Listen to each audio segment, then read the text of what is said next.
Welcome back.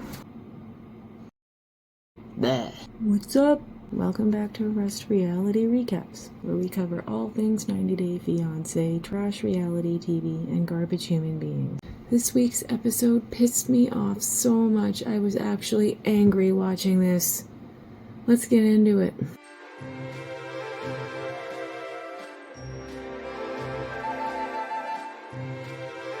Welcome to another 90 Day Fiancé recap. This is The Last Resort and Between the Sheets, episode 16. This episode really pissed me off. I was actually getting angry watching it, and I really can't be bothered to make myself look presentable to film myself, so you guys are just gonna have to deal with my voice today. So Gino is thinking about agreeing to the open marriage if Jasmine is willing to give him access to her location at all times, which is just fucked. Certainly would help. I'm sharing it now with him. Jasmine concedes with duper's delight written all over her face, because what does it matter if he has her location if she's already getting dicked down by the fitness trainer? Rob is super triggered and trying to get Gino's attention, and he even says, what's the point of the GPS if she's gonna have sex anyways? This is where Gino points out that he hasn't quite agreed yet, but you can tell Jasmine is like, she's got him already over the hill, hard part over. We've already got this, in the bag pretty much. Florian and everybody else thinks it's weird. Rob is trying to warn him that it's weird, but he's not listening, and I guess it's for the plot, right, guys? It's pointed out on Between the Sheets that he would literally choose letting a man bang his wife or leaving her over just sleeping with her himself. He just can't freaking bring himself to do it. But anyway, therapy ends on a good note. Everyone's drinking and drunky in the pool and having big feels and group hugs. I really don't care, so we're gonna move past it. Essentially, they all feel like a big dysfunctional toxic family. So in this scene, we get to see Josh complaining to Rob that he is shit scared of committing to Natalie and he doesn't think he can do it, so he's probably gonna break up with her. Production has milked the drama out of Darcy that they needed for the season, so she's going home. I really don't understand what was resolved from her visit and her fights. She literally just caused problems. Perfect. I'm gonna miss having Darcy's support and miss having her around and spending time together. Okay then, I guess that's what one would consider a toxic relationship. They spent more time fighting and arguing or bonding over her stirring the pot and lying about Florian. I didn't see anything healthy happening between these two. But I'm glad Darcy's going home, because I really didn't enjoy her presence on this show. I know everybody was like, woo, Darcy, the twins, the drama, but to me it just felt so manufactured and contrived, and they're way too old to behave the way they do. And her catchphrase is she really does say eye on the prize. Right, eyes on the prize. That's right. That's right.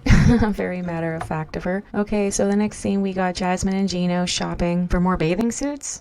And I don't know why she needs bathing suits, but okay.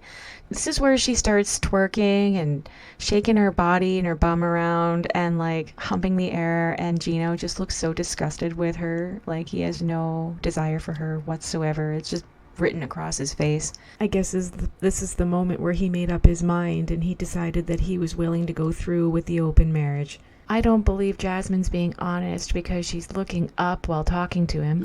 This retreat, the idea is to compromise. And then there's Jasmine acting like a straight addict, the way she's trying to convince him of it. And eventually he does tell her that he's agreed to go through with it and move forward, and you see the excitement written across her face, but to me it seems like she's just gotten away with something.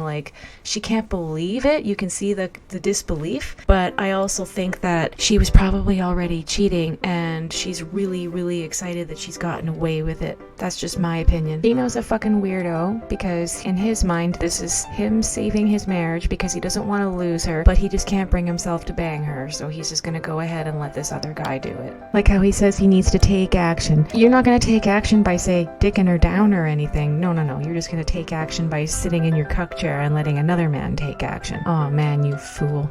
Jasmine's in shock and she feels like this is a miracle, but just wait till you have that new bun in the oven and still not with the first two children that you made.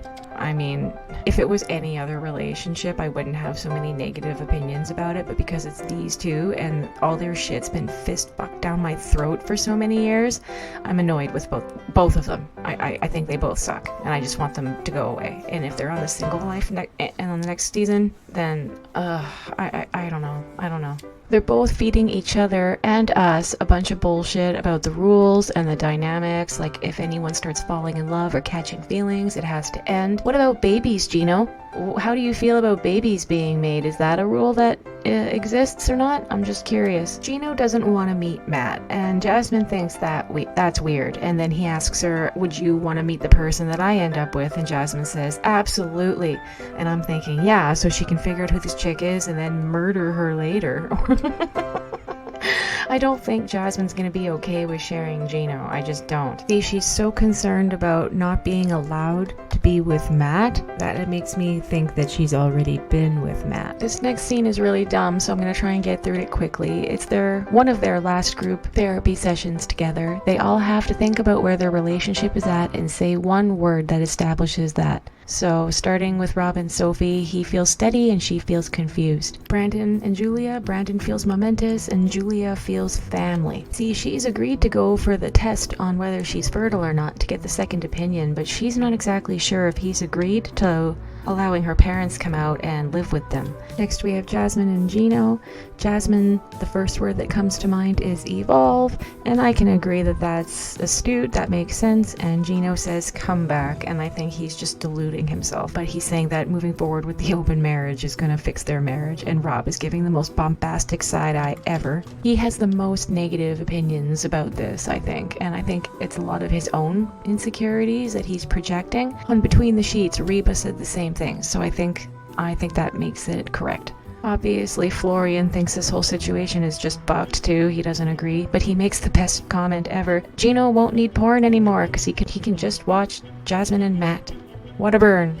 And once again, his excuse is that he felt like he needed to take action, but he refuses to take action by dicking her down himself. What a guy. Obviously, no one thinks that they're gonna work out.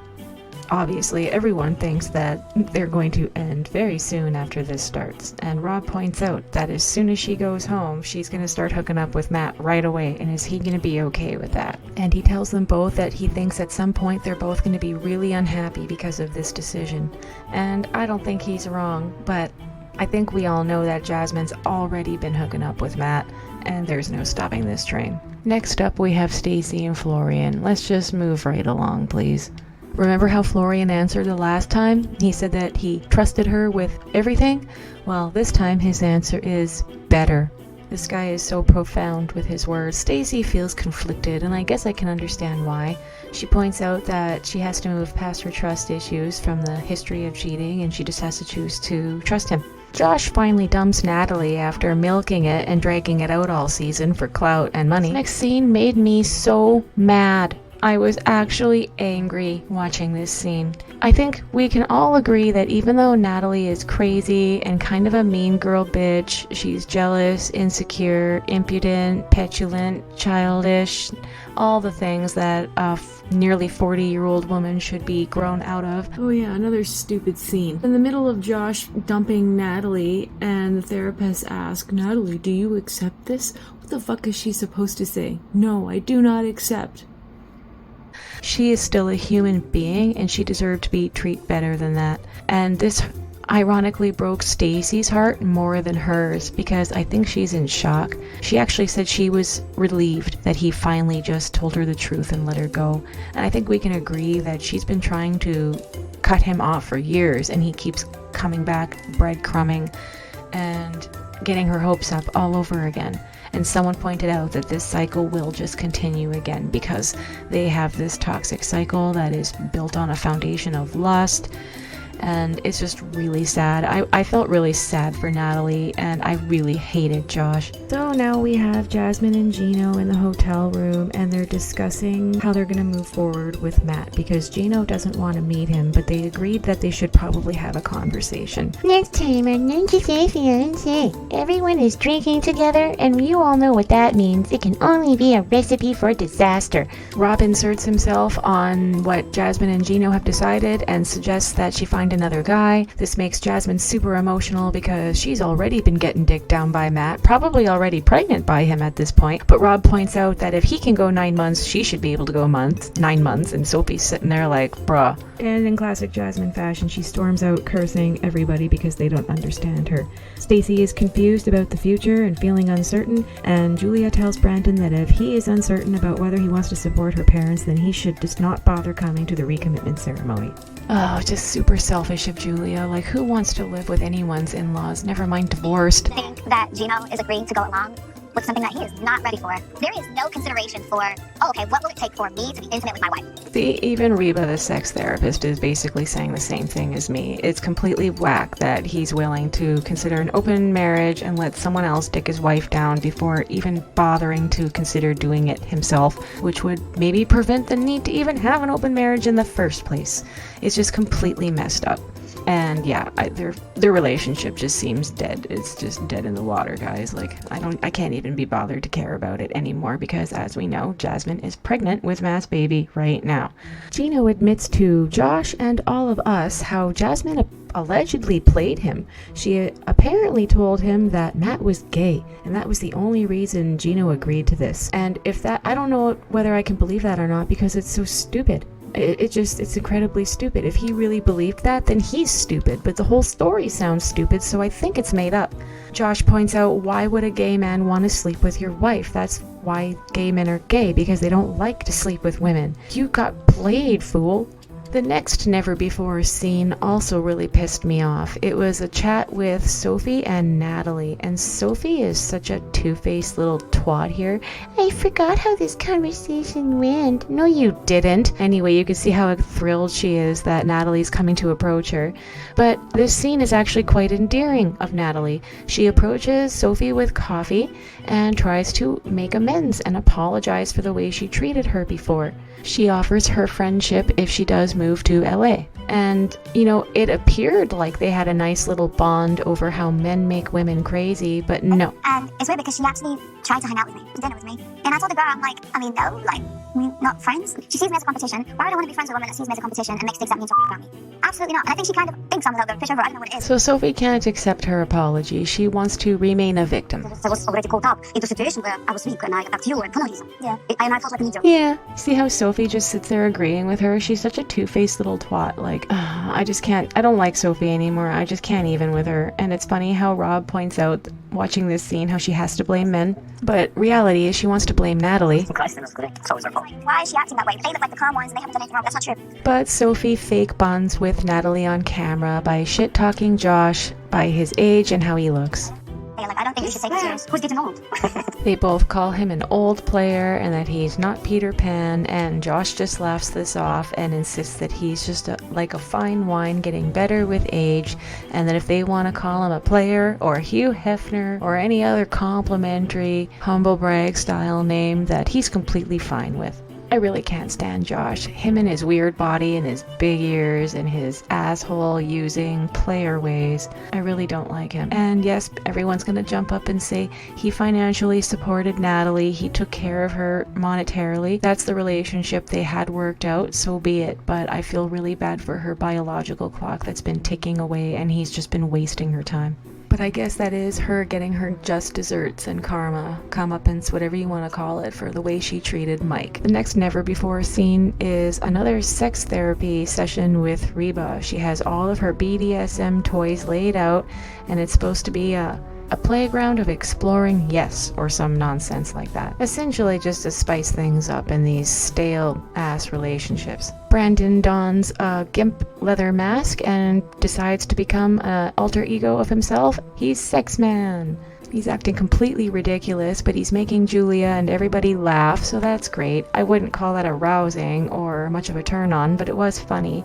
And the therapist points out that it's great for Julia. Maybe she needed some humor because all she's thinking about is babies, and now she needs to think about something a little lighter than that. This next scene's a little gross, and I wish I could have bleached my eyes. Jasmine climbs into a sex swing, and Gino dry humps her in midair for everyone to see. And the therapist even points out how strange it is that he he's willing to put on this display in front of essentially complete strangers, but he won't do things in private with his wife. Reva says she can't produce solutions for someone who doesn't think they have problems. Julia tells off Natalie for being a complete shit at therapy, and she authentically gives her a hug and apologizes. I don't think anyone was expecting that, to be honest with you, but everyone's really glad that Julia told her off. Natalie's attention-seeking ways was ruining anybody's willingness to be vulnerable. What a douchebag. Now Rob and Brandon impersonating Natalie. Natalie would have been a stand-up, spit his face. Somebody jumping in and it's storm off. Josh, you were 3 years of my life. What? I'm leaving. Honestly, I don't appreciate it anymore because you missed 3 years of my life. Oh, the splash. And then the monologue. Yes, it's so chippy, isn't it? The strides are farther out. Yeah, I promise. No, it's like, why do I like these big-ass strides? And then she has these long-ass steps.